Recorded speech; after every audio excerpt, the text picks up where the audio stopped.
Hello everybody, Tim Bow and Arrow here. I figured I'd make my very first video ever and review the Dialed Strike sight. I just bought this, it's fantastic. I thought I'd make a review because I have not seen any reviews because it's a brand new sight. So we'll check this out. I did replace my Spot Hogg. Excellent sight. I love this sight. Just a little too much for me. I am just a Midwest whitetail hunter. I've never been out west hunting elk. I would love to. It's on my bucket list. I'm going to keep this around just to do so. My only constructive criticism with this sight is your light sucks. So yeah, it comes on and it's variable brightness, whatever, but it like the lightest little pressure will turn that on. So if you maybe brush it against your leg, or you hang it up and nudge it, or you put it in your case kind of weird, or you put it in your truck back seat or whatever, you nudge this thing on, you don't know it's on, and it does not automatically shut off. I can't tell you how many batteries I replaced on this thing in only 3 years of having it. That being said, great sight, love it. It's just a little too much for me. I wanted to go back to a fixed pin. I did some looking around on the old internet and I came across Dialed Archery, and I had heard of them before with their, I believe it's the Arxos or however you say that, and then they have their new Proof out, which I believe is very, very popular now. Lots of reviews and videos on the Proof. Not one on the Strike because they just dropped it. When I was looking around for fixed pin sights, this thing just came out. There were a couple like promotional videos from the company, but that's all I saw. So I thought I'd check this sight out and give him a review ski.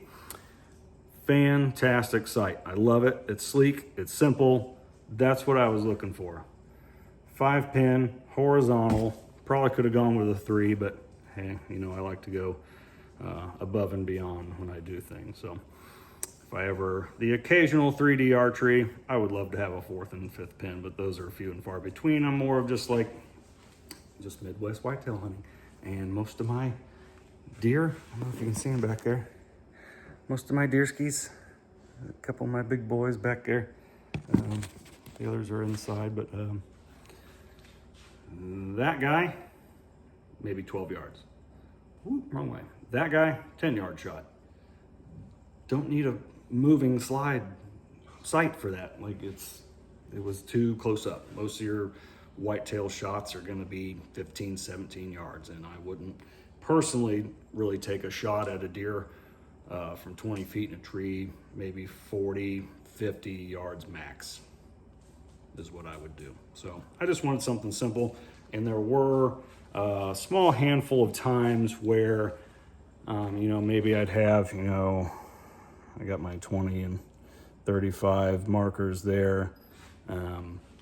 Maybe wanted to do something a little more precise, have a deer come in, oh, he's at 30 yards, and while, yes, absolutely, you could middle those pins. You know, in the heat of the moment, my God, you're not thinking correctly. You got that adrenaline dump, and then moving a sight around. I kind of quickly found out that it was just a little too much for me. So I went back with a fixed pin, and I love this thing. It's fantastic. The damn thing has a 2x magnification lens. I did buy that extra. That did not come with it. They offer 4x and 6x. They said if you get into the 4x and 6x, you might need to install a verifier in your peep. I didn't want to dick with that whatsoever, so I just went with the 2x. It is noticeable. You start get into 20 yards and beyond, it does pop that target up just a little bit. It's nice. Shooting deer like that, 10, 15 yards, you don't need anything like that. So I thought I'd start low and see what the hell I thought about it. But it's not too bad, especially when you're shooting in, stuff like that. You could take that thing out. They do sell just this housing, or this sunshade right here. This does screw out with their little wrench that they give you. And you can take this this lens out and put this back in if you so choose. It's whatever. You don't have to have the lens in there, but I love it. It's kind of a fun little option. So there is no first axis. It's a fixed pin. You don't need it. There's your second axis right there. That's a set screw. And you do have to loosen these two Allen screws to move your elevation. Okay, it is not a micro adjustable, not a deal breaker in my book. You can move this body. This bar right here is independent of this bar. If you want to move the entire housing body out by adjusting this bar, you have to take this housing off by undoing your set screw, taking these two Allens out, and taking this housing off. There is a single screw going into the body for this guy, and you can adjust him up or down. I love their angled bar. It kind of looks cool. From what I understand from the proof, it allows for better vane clearance if you're shooting white-tailed deer at 4,000 yards. So if that's something up your alley, be my guest. But this fixed pin, it's simple, sleek, love it. Sighted in just fine. Third axis right here, right there. So that, I believe, is just, this screw right here is holding your housing to the frame. Your third axis, your windage, is micro adjustable. You just have to loosen this guy and then a little right to the left, tighten back up. So that is toolless, your windage, but your elevation is not. You do require an Allen wrench. Aside from the Spot Hogg, these guys, I think, nailed it with their light. So I did purchase the light. This is extra. Does not come with it. It does, however, have a little flat piece of plastic that you can slide over and off the fiber optic housing right there to allow more natural light in, or to not allow natural light in, kind of like putting tape on an ACOG. See if you can see here as I fiddle fart with this thing. So it is 3 settings, 1, 2, thrice as my phone moves. And literally an infinite amount of settings here. So you can have it on the maximum setting, and you can bring it in just a little bit or all the way.